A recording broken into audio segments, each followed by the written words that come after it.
say. For those of you who are catching us, we had presentation, we had adventure, there was a front line, there was so many things happen. You don't know, well you know. But we gave sohbat. But for the sake of tradition, inshallah, let me say a couple of words. We already gave sohbat about the war of Çanakkale. Bismillah. We want, what came to my heart when we're making zikr is we want a little bit of their zikr, a little bit of their remembrance of Allah when they are fighting. A little bit. We cannot carry everything. But we want a little bit of their love, a little bit of their bravery to carry through.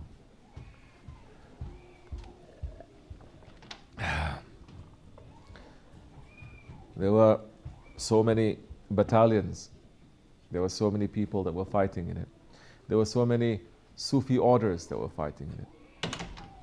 Because it's an attack on the Khalifa that Shaykh Effendi said, if they had crossed over, which Çanakkale, the straits are it's very narrow. Once they cross that, they can go straight to Istanbul and bring down the Khilafah. But they stopped them there. So it was very important.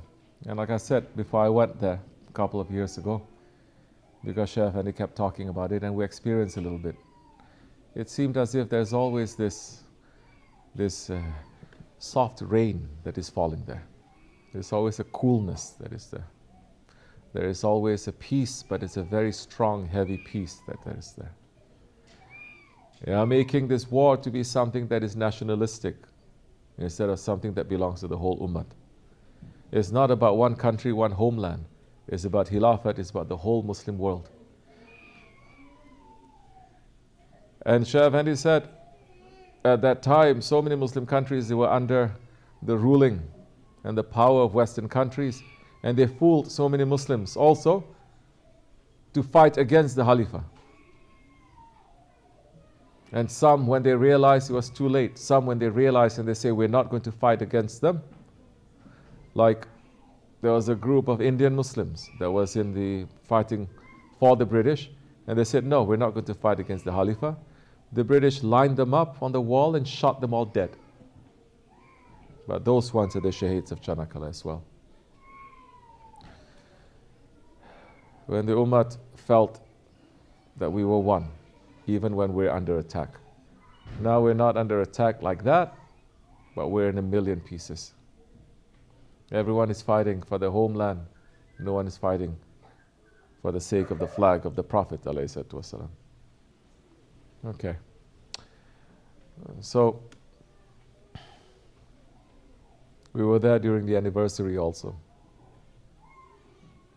But the flavor of Islam is taken out from there. The flavor of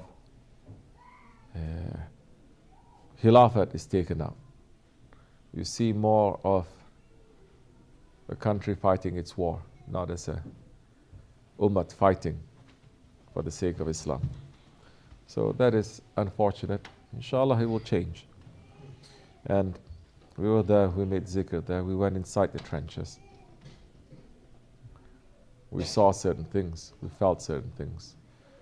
So many, they are just there, they are buried there.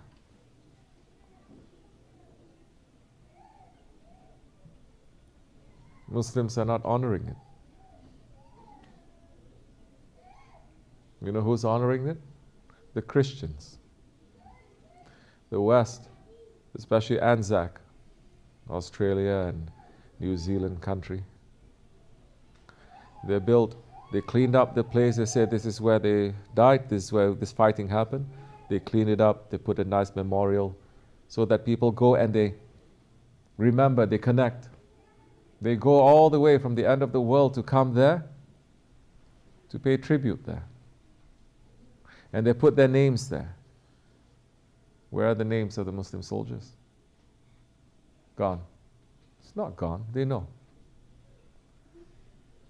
But any connection to our glorious past has to be cut so that the Muslims are not feeling that passion, that lifeline. So in that way it is sad, because they were not fighting for country, they're fighting for Islam. They're not fighting for a flag, they're fighting for the Prophet ﷺ. And any Muslim must feel that. So imagine is unbelievers, they're going there and they feel power there, coming back. And they are there, and they were also honoring the Muslim soldiers that are there. Imagine if the Muslims start going there. What kind of spirit will be given to us? This is the whole point also. Don't go to these power centers. Don't go to these power stations, they say. Don't go to these tombs. What are you, a worshipper of tomb? Don't go to these places. Don't go to our histories. Don't go to these places where the holy ones they are. Your faith is enough. It is not. May Allah increase our faith, inshallah. Amen. May their himmat reach to us. Amen. May their prayers reach to us, that in these days our hands are tied and we cannot fight against injustice as they did. May they pray for us, inshallah. Amen. And give us more faith that when the time comes we will not fail. Al-Fatiha.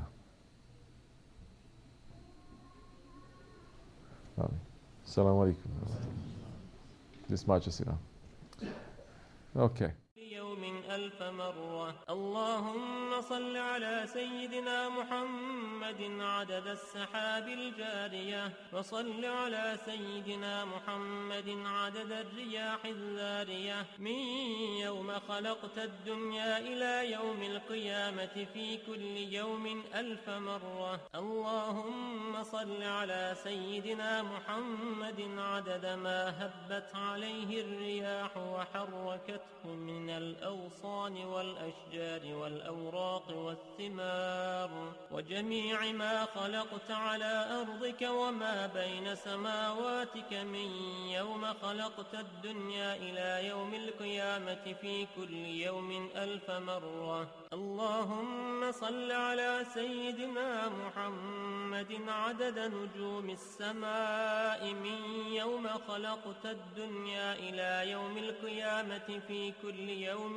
ألف مرة اللهم صل على سيدنا محمد ملء أرضك مما حملت وأقلت من قدرتك اللهم صل على سيدنا محمد عدد ما خلقت في سبع بحارك مما لا يعلم علمه إلا أنت وما أنت خالقه فيها إلى يوم القيامة في كل يوم ألف مرة اللهم صل على سيدنا محمد عدد ملء سبع بحارك وصل على سيدنا محمد زنة سبع بحارك مما حملت وأقلت من قدرتك